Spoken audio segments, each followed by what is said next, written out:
Барлықтарыңызға сәлем, менің каналыма қош келдіңіздер. Бүгін сіздермен өте дәмді бір жасағынан шығатын сүзбелі пирог жасайтын боламыз. Ал жасауды бастайық. Бізге алдымен ұнның үстіне 1 чай қасық қобызытқыш және де жарты қасық куркума қосамыз. Барлығын жақсылап араластырамыз. Енді үлкен ыдысқа ситадан өткізетін боламыз. Оның үстіне холодильникте тұрған сары майымызды осылай пышақпен майдалап бөліктерге бөліп қосамыз. Немесе теркадан өткізсеңіздер де болады.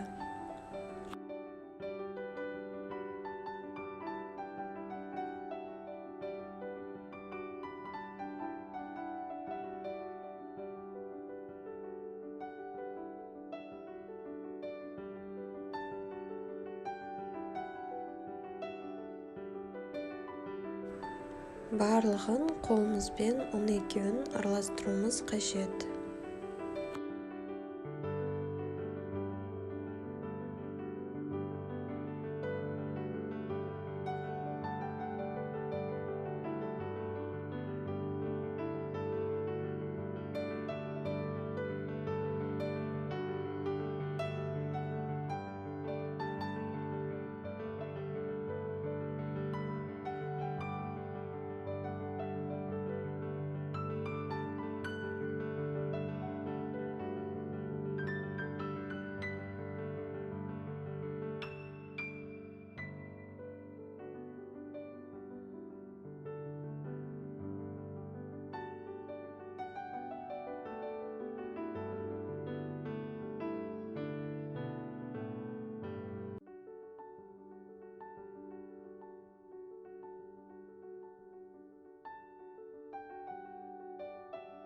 Енді осының үстіне 1 жұмыртқа және де 2 ас қасық салқын су қосамыз.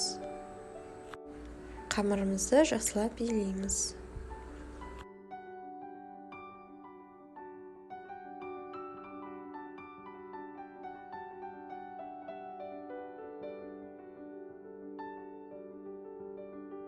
Қамырымызға куркума қосылғаннан кейін осындай сары әдемі түске боялған. Дайын болған қамырымызды холодильникке 20-30 минутқа қойып қоямыз. Енді салмасын дайындаймыз. Бізге салмасына 400 грамм сүзбе, оның үстіне 100 грамм қант және де 3 ас қасық қаймақ қосамыз.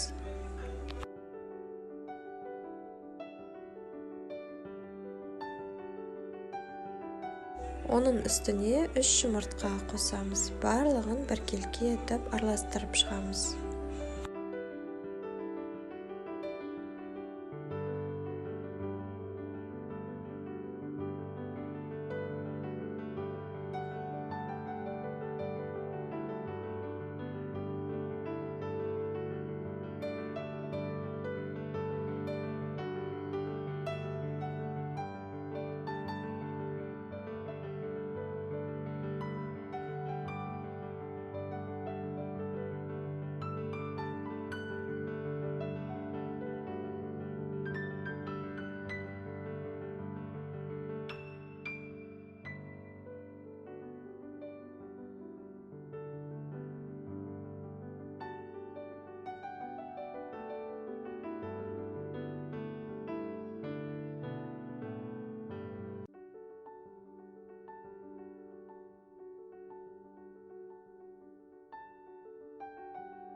Егер салмаларыңыз сұйықтау болса, оның үстіне 2 ас қасық ұн, немесе крахмал, немесе манная каша қосып жіберсеңіздер болады.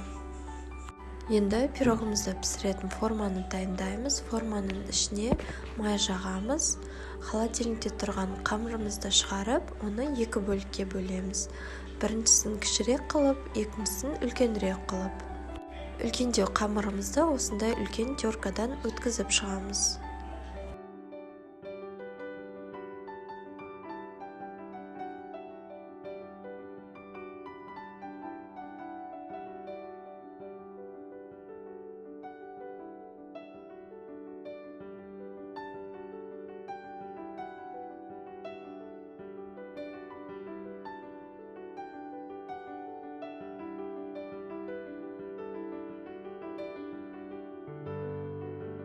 Барлығын өткізіп болғаннан кейін оның үстін қолымызбен кішкене басып шығамыз.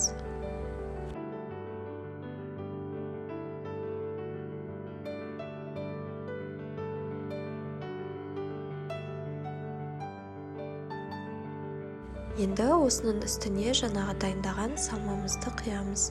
Қасықтың көмегімен тегістеп шығамыз.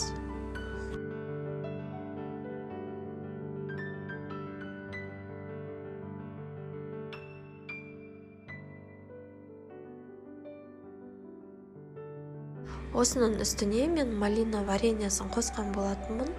Егер сіздерде басқа варенье болса, соны қоссаңыздар болады, немесе жемістің өзін қоссаңыз болады.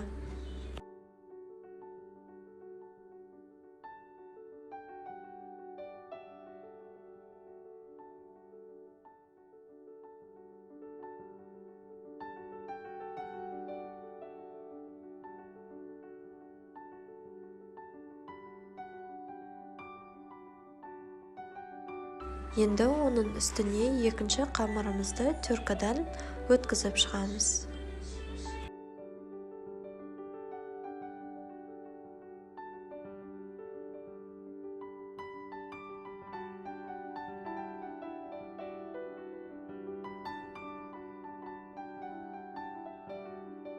Енді 180 градус қызып тұрған духовкада 35-40 минут көлемінде пісіріп шығамыз. Пирогымыз дайын болды. Суығаннан кейін формадан шығарып, үстіне сахарная пудра себеміз. Осы рецептпен жасап көріңіздер, барлықтарыңызға ұнайды деген ойдамын. Ас болсын!